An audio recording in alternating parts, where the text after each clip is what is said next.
Coucou! Comme très bientôt il va y avoir le salon de l'E3 qui est un salon de jeux vidéo principalement, où en général tous les ans il y a des très grosses annonces. Je me suis dit que j'allais faire une vidéo sur mes prédictions à moi de l'E3. Donc il va y avoir une certaine liste qui est assez longue, donc on va commencer tout de suite, on va essayer de pas perdre de temps. Il faut juste prendre en compte une chose, c'est que je vais parler que de Nintendo parce que j'ai pas d'autres consoles que des consoles Nintendo, donc je m'intéresse pas trop aux autres parce que comme ça me donne pas trop envie d'acheter d'autres consoles. Donc parlons de Nintendo à l'E3 2018. Alors je vais commencer avec les trucs qui sont confirmés ou quasi confirmés. Déjà on va avoir Smash Bros, ça c'est sûr, il y a carrément un tournoi de Smash Bros qui va être organisé.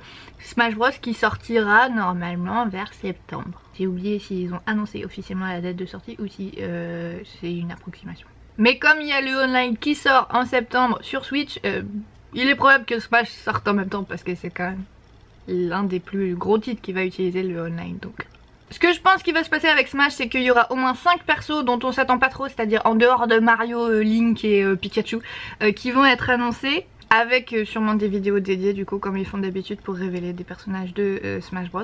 À mon sens il est probable qu'on ait au moins un personnage de la série ARMS qui est du coup une nouvelle série de Nintendo qui a commencé avec la Switch, qui est un jeu de boxe si jamais vous connaissez pas. On sait déjà qu'il y aura les persos de Splatoon. Je parie sur un perso d'Animal Crossing en plus du personnage le villageois, et ça me ferait vraiment marrer qu'ils mettent Isabelle dedans. Et puis éventuellement je dirais que ce serait pas impossible qu'il y ait Crash Bandicoot, vu que c'est un personnage assez emblème du jeu vidéo. Et il y a les remakes qui sont prévus sur la Switch, alors qu'à la base c'était une série qui était exclusive à la PlayStation. Du coup ça pourrait être possible. Et aussi je me disais dans le genre autre série qui est pas du tout Nintendo à la base, mais qui du coup a quand même une progression logique. Je pense qu'on va trouver un des persos des lapins crétins, peut-être le lapin crétin Peach, vu qu'il y a eu le jeu en collaboration avec Ubisoft, Super Mario et Lapin Crétin, qui est sorti sur Switch, donc ça me surprendrait pas. Je n'ai pas spécialement de perso de rêve qui n'est pas déjà dans Smash, du coup j'arrive pas trop à penser à autre chose. Mais je pense qu'on va sûrement avoir des trucs qui sont un peu surprenants. Tout ce que je veux c'est qu'on n'ait pas plus de persos de Fire Emblem parce qu'on en a déjà assez. Fire Emblem c'est bien, mais trop de Fire Emblem tue le Fire Emblem. Deuxième chose qui est confirmée à l'E3, c'est Splatoon. Il va y avoir un tournoi de Splatoon, et comme il y a l'extension qui sort à peu près en juillet, l'Octo expansion, il y a des chances qu'on en entende parler, qu'on ait des détails un peu sur éventuellement les nouveaux modes qui pourraient sortir, ce genre de choses. Et une troisième chose qui a été quasi confirmée, c'est Fortnite sur Switch. Fortnite est arrivé sur toutes les plateformes et il a été teasé sur Switch depuis longtemps, et il est même dispo sur portable. Alors s'il n'est pas dispo sur Switch, je sais pas ce qu'ils foutent. Mais récemment il y a eu une version jouable de Fortnite qui a été approuvée au niveau des ratings, donc c'est à dire si c'est pour les enfants ou déconseillé au moins de 12 etc. En Corée. Et pour ces ratings il faut que le jeu soit dans un état jouable.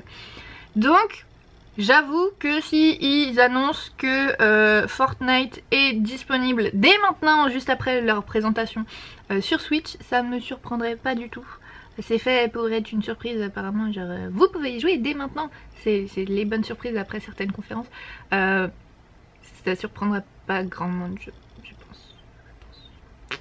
En ce qui concerne les annonces qui sont probables cette fois, il y a de grandes chances qu'on entende parler du nouveau Fire Emblem. Ils ont dit qu'il était prévu pour 2018 et on sait toujours pas ce que c'est. On n'a aucune info dessus à part qu'il est prévu pour 2018. Donc ça me surprendrait pas qu'ils parlent du nouveau Fire Emblem. Et j'avoue que je serais contente parce que j'ai bien envie de jouer à Fire Emblem. Autre chose aussi qu'ils ont déjà annoncé mais dont on connaît pas la date de sortie, c'est Metroid Prime 4. Tout ce qu'on sait c'est qu'il va exister. Il y a des chances qu'on en entende parler. Peut-être pas forcément pour une sortie en 2018, mais au moins une date de sortie approximative ça serait cool, même si c'est en 2019. Cela dit, la possibilité que ça sorte en 2018 n'est pas exclue parce que Nintendo a annoncé que la majeure partie des choses dont ils parleront pendant l'E3 ce sera des jeux qui sortent en 2018. Donc on n'est pas à l'abri d'une bonne surprise. Au niveau de dates de sortie aussi qui n'ont toujours pas été annoncées et que je pense qu'ils vont être annoncés à l'E3, on a Yoshi et on a Bayonetta 3. Ça me paraît logique de les annoncer à l'E3, c'est des jeux dont on entend parler depuis un certain temps, bah c'est le moment. Un autre jeu dont on entend parler depuis longtemps par contre, c'est Pikmin 4. On sait qu'il est en préparation depuis au moins 2 ans. On ne sait pas du tout qu'est-ce que ça va être, ni quand ça va sortir. C'est vrai que ça serait chouette et j'avoue que j'hésite en fait à prendre les Pikmin d'avant parce que j'ai jamais joué à Pikmin pour l'instant. Et j'ai envie d'essayer et j'attends la version Switch, mais si elle est encore pour genre dans 4 ans, je pense pas quand même. Je pense que je vais essayer la version 3DS du coup, je sais pas. On verra après le 3, s'ils annoncent que dalle, probablement que j'achèterai le jeu sur 3DS. Dans le genre un petit peu moins probable pour cette E3, mais quand même ça me surprendrait pas tant que ça si c'était là. Bethesda a dit qu'ils avaient une grosse annonce à l'E3 en ce qui concerne la Switch. Je pense que ça va être un portage de Fallout, potentiellement Fallout 3, et je trouverais ça cool parce que du coup ça ferait que je pourrais jouer à Fallout. Ce serait chouette et ça permettrait de diversifier un peu plus encore la bibliothèque de la Switch, parce que pour l'instant les gros jeux c'est surtout des jeux Nintendo qui sont du coup tout public. Fallout c'est un peu plus mature et ça pourrait être chouette. Un autre truc aussi dont on a entendu parler, c'est le remake de Spyro. Ça a été annoncé sur les autres consoles, ça n'a pas été annoncé sur la Switch, mais ça a été listé par certains sites de revendeurs comme étant dispo sur la Switch, mais plus tard. Du coup, peut-être qu'il y a eu une magouille dans le truc. Ce serait super bien si on avait un remake de Spyro sur la Switch. Je me souviens d'y avoir joué quand j'étais petite sur la PlayStation 1, ça m'avait bien éclaté et j'avoue que le petit coup de nostalgie ça me ferait plaisir quoi, ça ferait plaisir. Déjà je vais l'avoir avec Crash Bandicoot, là ça va être chouette. Avant d'être team Nintendo j'étais team PlayStation en vrai. Non, pour être honnête je suis team rien du tout, c'est juste que j'ai pas assez de sous pour avoir toutes les consoles et que celles de Nintendo sont moins chères. Autre chose aussi qui me surprendrait pas, c'est s'il y a un DLC de Mario Odyssey qui est annoncé. Je suis épatée en fait qu'il n'y en ait pas eu déjà qui soit annoncé. Ça me surprendrait même beaucoup s'il n'y en avait pas du tout. Donc je pense que maintenant ce serait le bon timing pour annoncer un DLC sur Super Mario Odyssey. On verra si c'est le cas. Et aussi quelque chose dont on n'a pas entendu parler, mais c'est vrai que ce serait le moment pareil, c'est Mario Party. Surtout qu'en plus les Mario Party précédents ont pas été terribles parce qu'il y avait un système de voiture où genre on avançait tous, enfin tous les joueurs avançaient tous ensemble. Et quelle est l'utilité d'avoir un jeu de plateau si on avance tous à la même vitesse? Ce serait chouette s'ils annoncent que c'est fait sans voiture. Et enfin une série qui me surprendrait pas si elle était présente à l'E3, mais j'avoue que j'espère que ça prendra pas une très grosse place, c'est Pokémon Let's Go. Ça vient d'être annoncé, ça m'étonnerait pas que du coup ils en parlent un petit peu, mais justement comme ça vient d'être annoncé et qu'on a déjà eu plein de trailers, plein d'infos et tout, ça sert peut-être un peu pas à grand chose de s'étaler dessus, et je voudrais qu'on garde de l'espace pour du coup les jeux que j'espère. Et vous connaissez déjà le premier jeu dont je vais parler, parce que c'est Animal Crossing. Plus le 3 s'approche et plus je perds espoir pour Animal Crossing, je sais pas pourquoi, alors qu'il n'y a aucune raison de perdre spécialement d'espoir. Il y a plein de signes avant-coureurs qui montrent qu'il y a des potentiels d'Animal Crossing sur Switch dans pas longtemps. Notamment dans Pocket Camp on a eu une distribution de Nintendo Switch. J'ai trouvé ça drôle parce que du coup nous on demandait Animal Crossing sur Switch et ils nous ont donné une Switch d'Animal Crossing. Si c'est pas foutre de la gueule du monde ça. Et puis aussi il y a le site web d'Animal Crossing qui a été foutu sans dessous vers genre fin mars début avril, un truc comme ça, comme s'ils étaient en train de faire plein de modifications au site et potentiellement du coup de rajouter une section Switch. Après j'espère que c'était ça et que c'est pas juste un bug informatique dont ils se sont pas rendus compte, mais quand même tout internet s'en est rendu compte et toujours pas eux. Donc ouais, je prie pour Animal Crossing avec une date de sortie en novembre. Je me dis c'est pas impossible parce que vu que Pokémon Let's Go n'est pas un Pokémon de la série principale, donc pas un Pokémon où genre on fait des combats etc avec genre les 4 attaques par Pokémon machin, bah du coup il y a de la place pour Animal Crossing, non. Surtout qu'en plus récemment du coup Nintendo essaye d'éviter d'annoncer des jeux super en avance. Surtout qu'en plus c'est déjà arrivé avec Animal Crossing New Leaf qui avait été annoncé 3 ans en avance. Sauf qu'ils se sont rendus compte que bah il y avait des trucs qui marchaient pas, il y avait des trucs qui voulaient changer. Et donc ça a pas arrêté d'être repoussé. Là ils ont l'air d'être pas mal au niveau agenda, au niveau annonce de jeux pas trop en avance. Mis à part Zelda, mais du coup c'était un peu un cas particulier vu qu'il y avait un changement de console aussi entre temps. Donc ouais, je prie les dieux de l'univers entier que Animal Crossing sort en novembre. Je dis novembre parce que quasiment tous les autres jeux sont sortis à peu près en automne, en tout cas au Japon. Comme Nintendo a l'air de faire des efforts pour faire que y ait leur franchise principale qui sorte mondialement, il y a peut-être des chances que du coup ils sortent mondialement en novembre, je ne sais pas. En tout cas, moi je vais prendre la version japonaise, ça c'est sûr, et puis je vous en parlerai si jamais... Enfin, je vous en parlerai dans tous les cas en fait. Mais... J'allais dire, je vous en parlerai si jamais du coup elle sort plus tard en France, mais dans tous les cas, je vais vous en parler, c'est Animal Crossing. Peu importe si Animal Crossing sort en français ou en japonais ou en turc ou en n'importe quoi, je jouerai à Animal Crossing. Et le plus tôt possible, s'il vous plaît. Autre chose aussi que j'aimerais... Ça n'a pas été confirmé que dalle, mais ça me surprendrait pas par contre si ça arrivait pour de vrai. C'est les remakes HD de Zelda Twilight Princess et Zelda Wind Waker. Ils sont sortis sur Wii U. Ça me surprendrait pas qu'ils les annoncent sur Switch. Et ça me ferait plaisir parce que en fait c'est des jeux auxquels j'ai jamais véritablement joué. J'ai eu Twilight Princess pendant une époque.